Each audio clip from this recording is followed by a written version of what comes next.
You're watching The Breakfast Club. Now, we're taking Charlamagne the God to Breakfast Club court. Now, people were pretty pissed off at Charlamagne, called him Uncle Tom, called him a devil, called him all types of things because he went out with Miss Tomi Lahren is her name, correct? Tomi Lahren.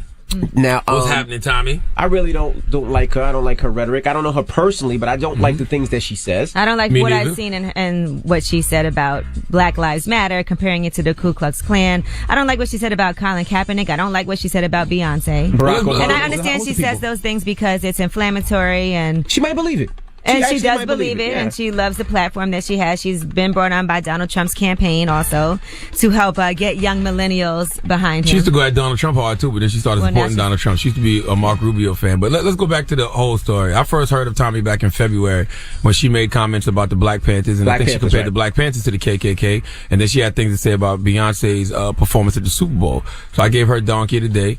And her network, The Blaze, reached out to have me on her show.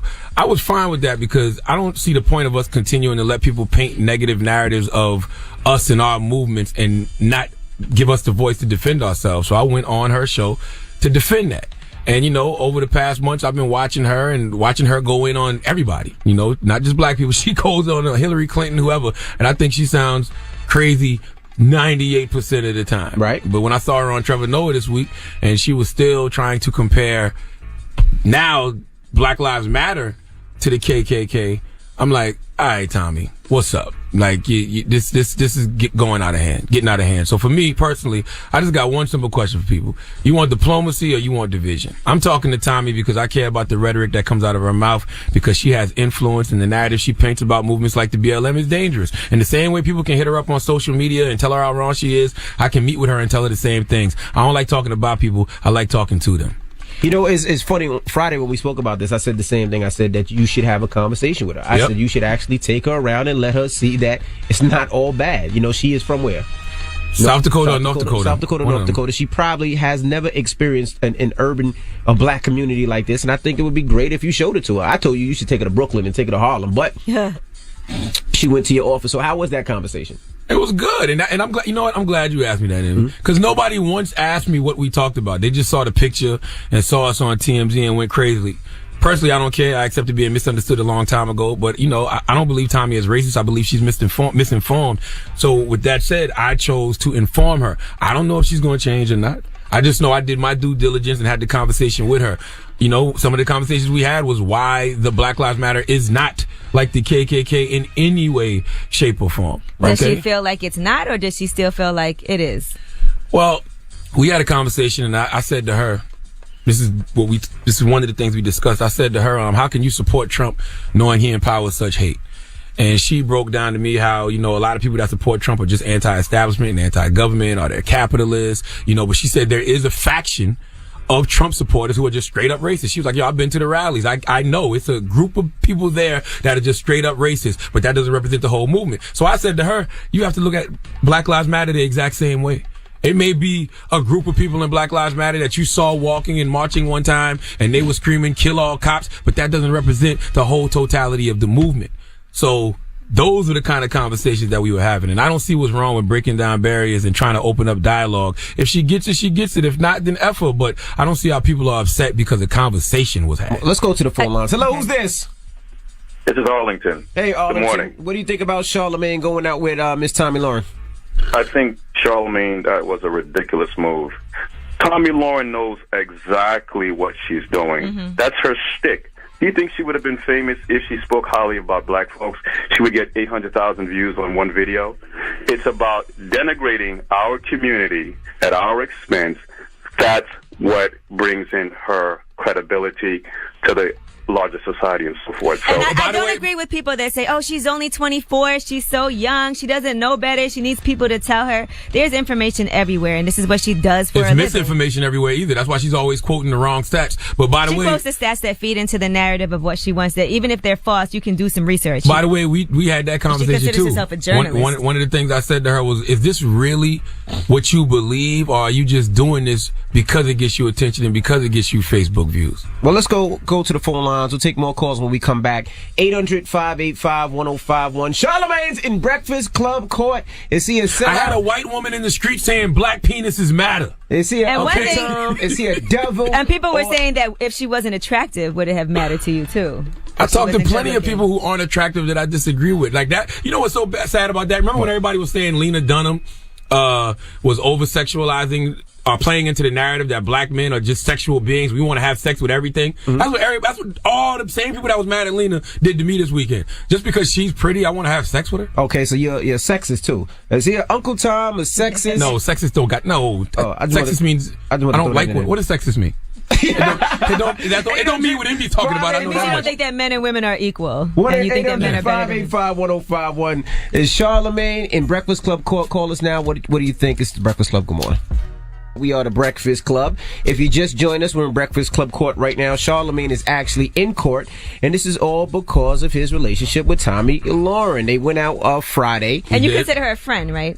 Friend is a strong word. I don't know where that came from either. What if I'm saying? I'm asking you. Everybody like, Charlamagne, that's your friend. I said, friend is a strong word. Well, people are pissed off that you, I guess, had a conversation, a meting with this young woman. Now, one of my friends texted me. I'm going to tell you what he said. He said he just landed. He's listening to the show. He said, I think people are really upset at the issue is because you guys' show occupies so much real estate and radio space. There are people with much more progressive contributions that don't have the opportunity to display their views. But Tomi already does that, and she's overtly and overly biased. She already had access and momentum. Why give her more? Tell your friend he don't listen to the show enough. We've had everybody on this show from Minister Farrakhan to Bernie Sanders. Okay? We let anybody who has a POV that is actually trying to uplift people come on this show. So what are you talking about? With them. I mean, I don't believe in her rhetoric, but if we can change her mind and let her see different things about community, I don't see a problem with that. Even if we can't change her mind, at least we tried. Y'all got any other bright ideas? Well, see, not for nothing. Even when Louis Farrakhan came up here, I didn't agree with what Louis Farrakhan said. In the past, I was very against Louis Farrakhan, the Minister Louis Farrakhan, and then when he came up here, he changed my mind on some of his views. Sometimes it's just a conversation. So maybe you'll change your mind and agree with her. I don't know what she has to say. I didn't speak to her. Charlamagne. Why would we agree with her? I'm just saying we're having a conversation. About changing our mind. Maybe she will change her mind and agree with what we have to say. Hello, who's this? What's going on, man? It's Chris calling. Now, what do you think about Charlamagne going out with Tomi Lahren? Well, I don't find an issue with that at all. I actually think it's something very productive, being that Tomi Lahren can easily be depicted as the enemy, something that she could be the issue, everything that is wrong with this country, the way she communicates with society. So when Charlamagne meeting with her, that is communication. That is the basis of every solution. You got to communicate. I agree. All right, thank you, bro. Hello, who's this? This is Barry. What's going on, Envy? Hey, what's Barry. going on, Charlamagne? What's going on, Mister? What's up, brother? How are y'all doing? What do you think about Charlamagne going out with Tomi Lahren? I think it was a good step. It's long overdue. You wanted to create a dialogue with her. You wanted her to understand where you come from, where everybody comes from, even though she may not agree with it, and vice versa. We may not agree with a lot of the stuff that she says, but we wanted her to understand why we're saying it and where we're coming from when we say it. You know, even in your podcast, which is much salute to every single one of y'all with the success of all your podcasts, you even say it's important for us to create dialogue and talk to each other because we get to learn more about one another instead of bashing each other and dehumanizing somebody because of their beliefs. As long as we do this with everyone and not just Tomi Lahren. But I feel we the same way, and I said Who that don't? Instead of calling people stupid, you're dumb, you're an idiot. Who don't we talk to? Floyd Mayweather, when they make their comments and their comments don't sound right, instead of bashing them, we really should have conversations with them to see why they feel that way. That goes for everybody. We can talk. Listen, we can talk about them. That's fine, but it's also important to talk to them. I'm trying to figure out when don't we do that. I really don't think she realizes how dangerous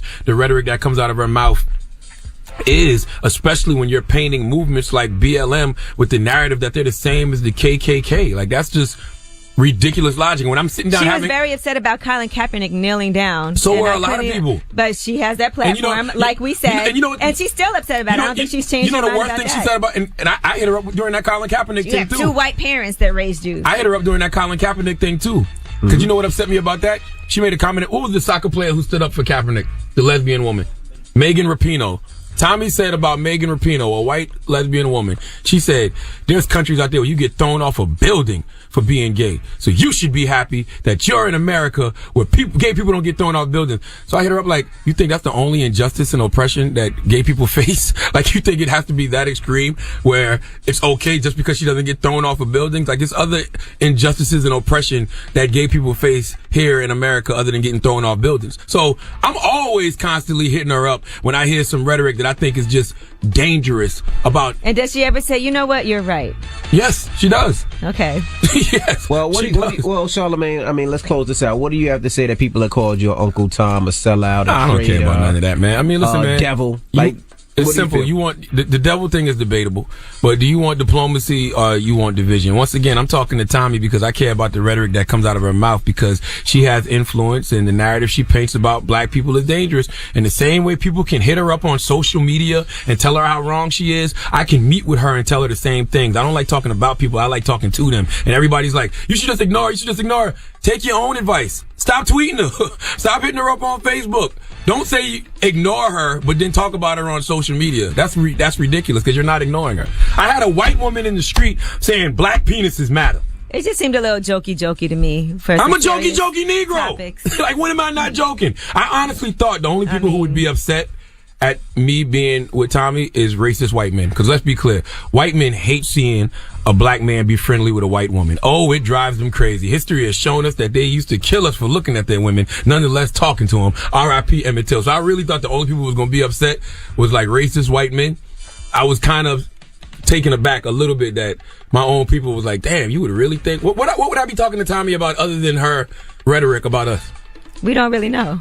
Well, I just told you. It was a private conversation. I know you just told us now, but listen, people saw a picture, right? It was like a joke. They didn't know what happened. Nobody knew what happened. Didn't we have this conversation on Thursday? On that air. I was going to have this conversation with her before any of these pictures, anything came out. We got on this radio and talked about it. When she canceled but if people didn't hear the interview and they just saw a picture on Instagram, which some people have, then they don't know. You listen to the show every day, or you might miss something. Yeah, right. I've accepted being misunderstood a long time ago. I still think you're the devil, though, just not because of that. That's debatable. I still don't like her. So that is debatable. The Breakfast Club. Every weekday morning. Tune in.